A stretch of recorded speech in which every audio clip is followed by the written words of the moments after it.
என்கின்ற நம்பிக்கைக்கு விஞ்ஞானம் தள்ளப்பட்டது. ஆனால் ரசூலுல்லாஹி ஸல்லல்லாஹு அலைஹி வஸல்லம் அவர்கள் என்ன சொன்னார்கள்? அன்றைக்கு ஏற்றுக்கொள்ள முடியாத ஹதீஸ் தான் இன்று ஏற்றுக்கொள்ள முடியும். எப்படி? அதாவது இதா வகா துபாபு ஃபீ ஷராபி ஹதிக்கும் ஃபல்யக்மிசுஹு, அதாவது உங்களில் ஒருவருடைய குடிபானத்திலே ஈ விழுந்து விட்டால் அதை அவர் தாட்டி விடட்டும் என்றார்கள். அன்றை கேட்ட வேணும் சொல்லி கொசி விழுந்தா தூக்கி வீசாவை தாட்ட சொல்றாரு கட்டிப்பாங்க.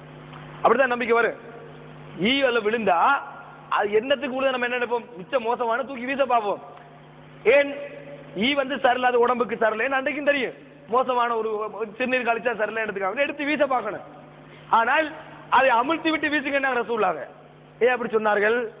அதை விஞ்ஞானம் என்னது அன்றைக்கு மறுத்து தான் இருக்கும். காரணம் அவன் சட ரீதியா மட்டும் பார்க்கிறவன். ஆனா இன்று ஏற்றுக்கொள்ள வேண்டும். காரணம் இப்படி சின்ன இந்த பாக்டீரியாக்கள் பங்கஸ்கள் என்ற நம்பிக்கை பின்னால், வைரஸ்கள் என்ற அந்த நம்பிக்கை பின்னால் வந்த பின்னால் ஏற்றுக்கொண்டுதான் ஆக வேண்டும். நபியர்கள் என்ன சொன்னார்கள்? ஃபஇன்ன ஃபீ இஹ்தா ஜனாஹிஹி தாஅன் வஃபில் உக்ரா ஷிஃபாஅன், அதனுடைய இரண்டு சிறைகளில் ஒன்றில் நோய் இருக்கிறது, இன்னொன்றில் அதற்கான மருந்து இருக்கிறது என்று சொன்னார்கள். ஒன்றில் கிருமி இருக்கிறது, அடுத்ததில் அதற்குரிய தீர்வு இருக்கிறது என்று சொன்னார்கள். இதை யாரால் சொல்ல முடியும்? வகையை நம்புகின்ற ஒரு மனிதனால் மாத்திரம்தான் சொல்ல முடியும். விஞ்ஞானம் அன்றைக்கு அதை ஏற்றுக்கொள்ளாது. காரணம் விஞ்ஞானம் காண்கின்ற அறிவு அல்லது அளவீடு, ஒப்பிட்டு மேத்தமெட்டிக்ஸ் ரீதியாக அப்படி அளவெடுக்கின்ற அளவீடுகள் மூலம்தான் அன்றைக்கு விஞ்ஞானம் முடிவெடுத்துக் கொண்டிருந்தது. ஒரு சிலரை தவிர, ஒரு சில விஞ்ஞானிகளை தவிர மற்றவர்கள் அப்படித்தான் இருந்தார்கள். ஆனால் இன்று எந்த அளவுக்கு மாறிவிட்டது? அதற்கும் ஒரு தாக்கம் உண்டு, அதற்கும் ஒரு காரணம் உண்டு. உயிரியல் ரீதியான சில எஃபெக்ட்கள் உள்ளத்துக்கு இருக்கத்தான் செய்கிறது. மனிதனை நோக்கி இந்த படைப்புகள் மாத்திரமல்ல, மனித கண்ணால் காண முடியாத படைப்புகளும் இருக்கத்தான் செய்கின்றன என்று இன்று விஞ்ஞானம் ஏற்றுக்கொள்கின்ற அளவுக்கு என்ன செய்து மாறி இருக்கிறது. சகோதரர்களே, எனவே விஞ்ஞானம் வளர வளரத்தான் நாங்கள் வளர வேண்டும் என்று நினைக்க கூடாது. இஸ்லாத்தை பொறுத்த வரைக்கும் அல்லாஹ்வுடைய மார்க்கம் தூய்மையாக எங்களுக்கு தரப்பட்ட ஒரு மார்க்கம். அந்த மார்க்கத்திலே சில விஷயங்கள் எங்களது இன்றைய அறிவுக்கு முரண்படக்கூடியதாக இருக்கலாம், அல்லது நேற்றைய எங்களது அறிவுக்கு முரண்படக்கூடியதாக இருக்கலாம், அல்லது நாளையும் சில வேளைகளில் எங்களது அறிவுக்கு முரண்படக்கூடியதாக இருக்கலாம். ஆனால் இது டிவைன் மெசேஜ், அல்லாஹ்விடத்திலிருந்து வந்த ஒரு புனிதமான தீர்வு, அதாவது தூதுத்துவம். அந்த புனிதமான தூதுத்துவத்தை எங்களில் ஒரு மனிதர் சொல்வதை போன்று நாங்கள் பார்க்க கூடாது. ரசூலுல்லாஹி ஸல்லல்லாஹு அலைஹி வஸல்லம் இவ்வளவு ஹதீஸ்களிலே என்னது கண்ணூர் உண்மையானது, ஒதுவெடுங்கள் என்று சொல்கிறார்கள் என்றால், ஃபயஸ்துஹில்தும் உங்களிடத்திலே ஃபயஸ்துஹில்தும் உங்களிடத்திலே கல்வி கேட்கப்பட்டால், கல்வி கேட்கப்பட்டால் கல்வி கொடுங்கள் என்று ரசூலுல்லாஹி ஸல்லல்லாஹு அலைஹி வஸல்லம் ஏன் சொல்கிறார்கள்? பகுத்தறிவுக்கு முரணானது என்று எங்களுக்கு விளங்குகிறது. ஆனால் சில வேளை இன்ஷா அல்லாஹ் இந்த விஞ்ஞானத்துடைய வளர்ச்சி அதை ஏற்றுக்கொள்ளும். ஆரம்பத்தில் விஞ்ஞானம் என்ன செய்யவில்லை? உயிர் என்ற ஒன்றை உலகத்தை ஏற்றுக்கொள்ளவில்லை. உயிர் என்ற ஒன்றை உடலிலே இருப்பதாக ஏற்றுக்கொள்ளவில்லை. காரணம் விஞ்ஞானம் சட ரீதியாக இருந்த ஒரு ஆய்வு இன்றுதான் உயிரியல் ரீதியாக ஆரம்பித்திருக்கிறது.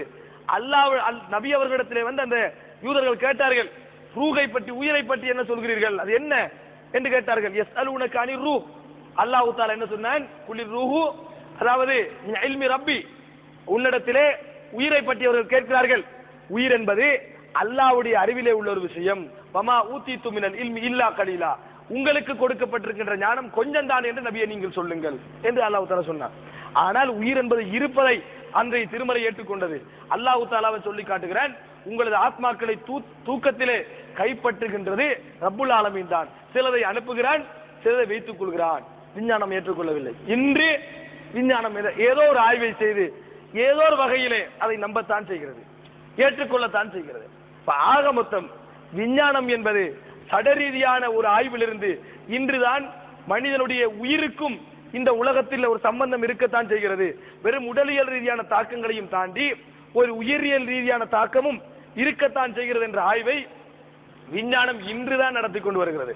ஆகவே விஞ்ஞானம் ஏற்றுக்கொண்டதோ நிராகரித்ததோ எங்களுக்கு முக்கியம், அல்லாஹ்வுடைய தூதர் வஹியைத்தான் எங்களுக்கு மெசேஜாக சொல்வார்கள். வமா யன்திகு அனில் ஹவா இன் ஹுவ இல்லா வஹ்யுன் யூஹா. நபி அவர்கள் அதாவது மனோ இச்சைப்படி பேசக்கூடியவர் அல்ல, வஹியைத்தான் பேசுவார் என்பதனால் சில விஷயங்கள் எங்களுக்கு என்னது ஒரு மாதிரி பட்டாலும் கூட இஸ்லாம் அதை ஏற்றுக்கொள்கிறது என்று சொன்னால் எங்களது நம்பிக்கை எப்படி இருக்க வேண்டும் என்றால், இஸ்லாம் பகுத்தறிவுபூர்வமான மார்க்கம், எங்களது பகுத்தறிவுக்கு ஏற்ற மார்க்கம் அல்ல. இஸ்லாம் எங்களது பகுத்தறிவுக்கு ஏற்ற மார்க்கம் அல்ல, பகுத்தறிவுபூர்வமான மார்க்கம், பகுத்தறிவு பூர்வமான ஒரு மார்க்கம். இஸ்லாம் சொன்னால் நிச்சயமாக அது பகுத்தறிவுபூர்வமாகத்தான் இருக்கும் என்கின்ற நம்பிக்கையை நாங்கள் வளர்த்துக் கொள்ள வேண்டும். இவ்வளவும் எங்களுக்கு என்ன சொல்கிறது என்றால், கண்ணூர் என்பது மனிதனுடைய ஆச்சரியமாக வெளிப்படுத்தக்கூடிய பார்வை, ஆச்சரியமாக வெளிப்படுத்தக்கூடிய வசனம்.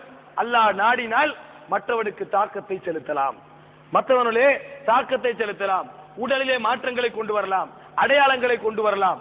ஏன் இவனது வேவ்ஸ், அந்த அலைகள் நிச்சயமாக அவனை கரிக்க செய்யலாம் என்பதற்கு இந்த ஹதீதுகள், அல்லாஹ்வுடைய நாட்டத்தின்பால் அப்படி நிகழலாம் என்பதற்கு இந்த ஹதீதுகள் மிகப்பெரிய ஆதாரமாக எங்களுக்கு இருந்து கொண்டிருக்கின்றன. இந்த அளவுக்கு நபியர்கள் சொன்னார்கள், இன்னல் ஐன ஹக்குன் வலவுக்கான செய்யுன் சாபக்கல் கதிர சபகத்துல் ஐன்.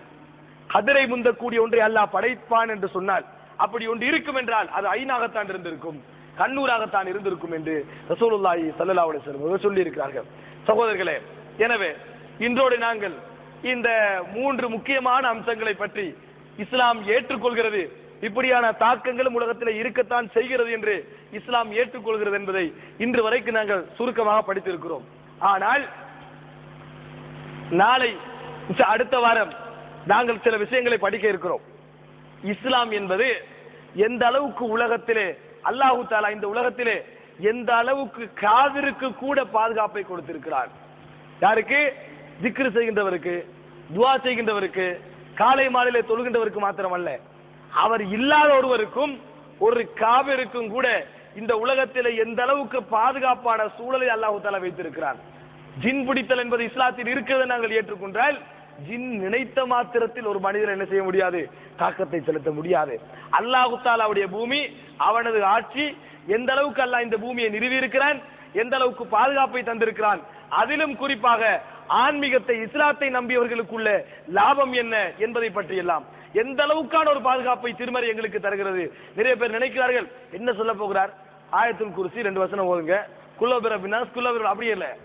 அற்புதமான பாதுகாப்பை இஸ்லாம் தந்திருக்கிறது. ஆயத்துல் குர்சி என்பதை நம்ம சாதாரணமாக நினைக்க கூடாது, சாதாரணமாக நினைத்து விடக் கூடாது. அதுபோன்று அற்புதமான பலவிதமான பாதுகாப்புகளை இஸ்லாம் தந்திருக்கிறது. அதையெல்லாம் ஒருத்தர் படிச்சார்னா இது இருந்தா என்ன, இல்லாட்டி என்னன்னு நிலவு, இதெல்லாம் ஒரு சப்ஜெக்டே இல்லை என்று சொல்லி என்னது அல்லாஹ்வுடைய அந்த பாதுகாப்பையும் எங்களுக்கு தந்திருக்கின்ற உறுதியும் தெரிந்து கொண்டால் இது ஒரு அம்சமே அல்ல என்கின்ற ஒரு நம்பிக்கை நிச்சயமாக வரும். ஆனால் அதை தெரிந்து கொள்ளாதவருடைய பலகீனம் தான் இதை எங்களுக்கு மறுக்க செய்ய ஆரம்பித்தது. அதனுடைய பலம் எவ்வளவு என்பது தெரிந்து கொள்ள முடியாதனால் இதை எங்களுக்கு மறுக்க செய்ய ஆரம்பித்தவுடைய அடிப்படை காரணமாக தான் இன்ஷா அல்லாஹ் இஸ்லாம் சொல்லுகின்ற சரியான மருத்துவம் என்ன, இஸ்லாத்துக்கு முரணாக இருக்கக்கூடிய மருத்துவங்கள் என்ன என்பவற்றை இன்ஷா அல்லாஹ் வருகின்ற வாரத்திலே நாங்கள் தெரிந்து கொள்ள இருக்கிறோம். அதற்கு அடுத்த வாரம் 9வது வாரம் கேள்வி பதில் ஒதுக்கப்பட்டிருக்கிறது, கேள்வி பதிலுக்கான நேரம். இந்த 8 வார தலைப்புடைய எல்லா அம்சங்கள் பற்றியும் உங்களுக்குள்ள சந்தேகங்களை நீங்கள் என்ன செய்யலாம், கேட்கலாம். என்னால் முடிந்த அளவுக்கு, தெரிந்த அளவுக்கு நான் பதில் சொல்வதற்கு தயாராக இருக்கிறேன். ஹாதா இந்தி வல் இல்மு இந்தல்லாஹ் வ அகூலு கௌலி ஹாதா வ அஸ்தக்ஃபிருல்லாஹ் லி வ லக்கும். வஸ்ஸலாமு அலைக்கும் வரஹ்மத்துல்லாஹி வ பரகாத்துஹு.